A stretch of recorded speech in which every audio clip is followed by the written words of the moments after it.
남광훈 목사님께서 여러분들 또 이렇게 애국 선포, 애국 선언을 또 이렇게 하신 영상이 또 이렇게 준비됐습니다. 한번 들어주세요. 다 한번 들어봐봐요. 어떻게 그렇게 거짓을 믿기를 좋아하는 거짓을. 거짓. 그래서 이번에 선거가 이렇게 되는 거야.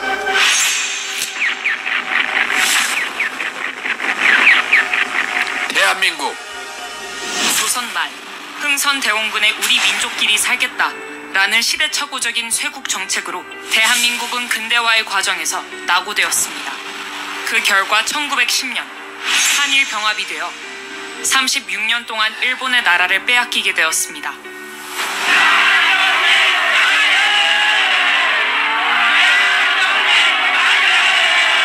지구상에서 사라질 뻔했던 대한민국이 3.1 독립운동을 통하여 나라의 주권을 회복하기 위해 약 7,500여 명이 생명을 던졌으나 뜻을 이루지 못하였습니다.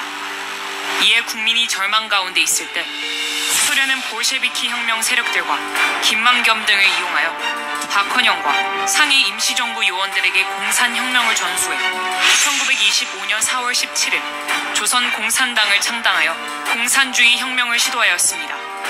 그의 신의주 사건으로 인하여 조선공산당 대표인 박헌영 이하 66명이 구속되고 37명이 수배를 받았으나 그 세력은 급속히 확대되었습니다.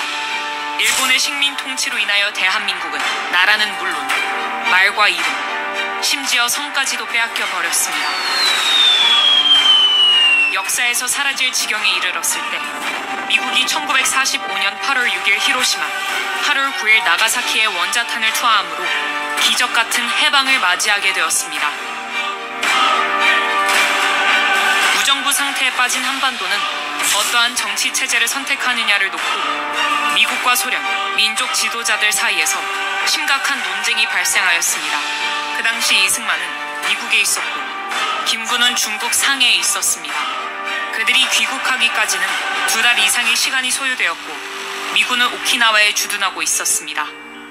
이 틈을 타 국내에 있던 박헌영은 이승만과 김구의 이름을 도용하여 1945년 9월 6일 전국에 147개 인민위원회를 조직하여 조선인민공화국을 선포하였고 무정부 상태 위에 정부 행세를 하였습니다. 박헌영이 일본인 명의의 적산과 토지 등을 강제 몰수하여 무상분배의 토지개혁을 시행한다고 국민을 선동하자 남한 국민의 78%가 이를 지지하며 대한민국은 광복의 기쁨을 누리기도 전에 조선공산당의 지배하에 들어갈 뻔하였습니다.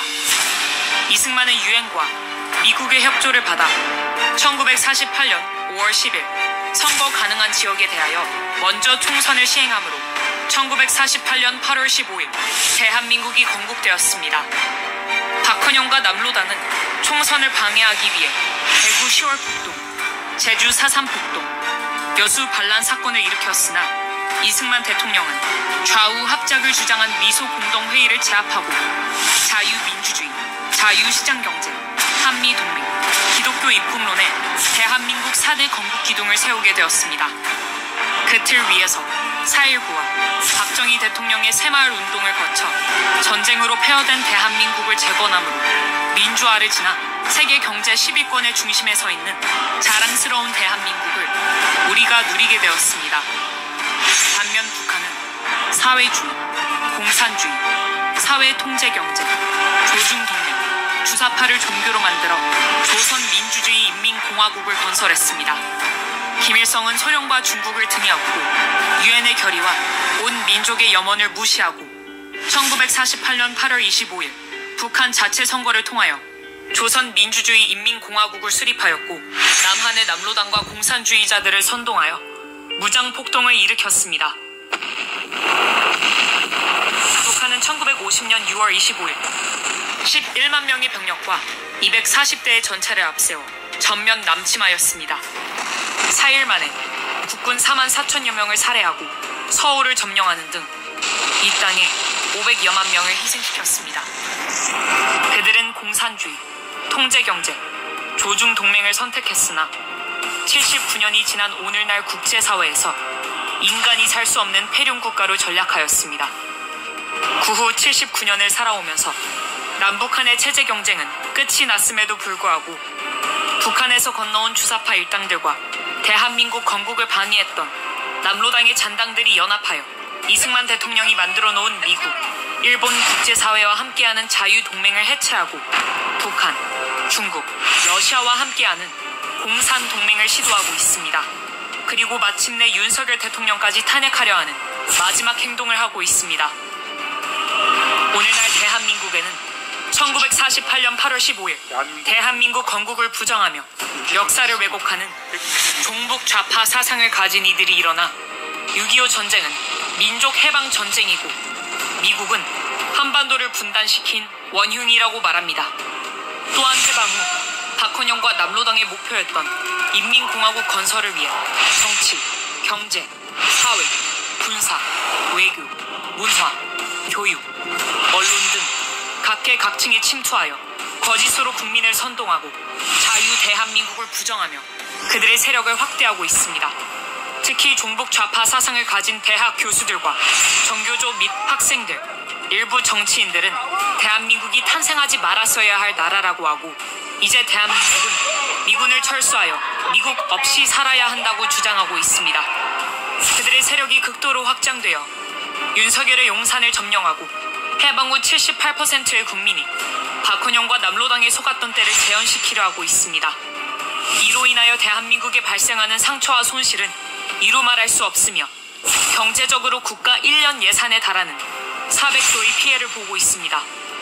그들은 가정과 학교, 사회와 국가를 분열시켜 선진국가 자유통일로 가는 길을 가로막고 대립과 반목을 조장함으로 국가와 사회의 혼란과 갈등을 조성하고 있으며 마침내 대한민국을 해체하고 북한으로 가려고 하는 행위를 노골적으로 추진하고 있습니다.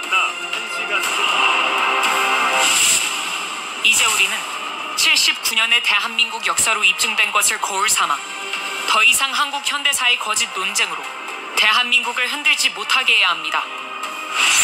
박헌영과 남로당의 후예를 자처하는 주사파들은 자기 잘못을 역사 앞에 시인하고 참회하여서 조국 대한민국이 자유통일된 1등 국가가 되는 것에 적극적으로 협력해야 할 것입니다.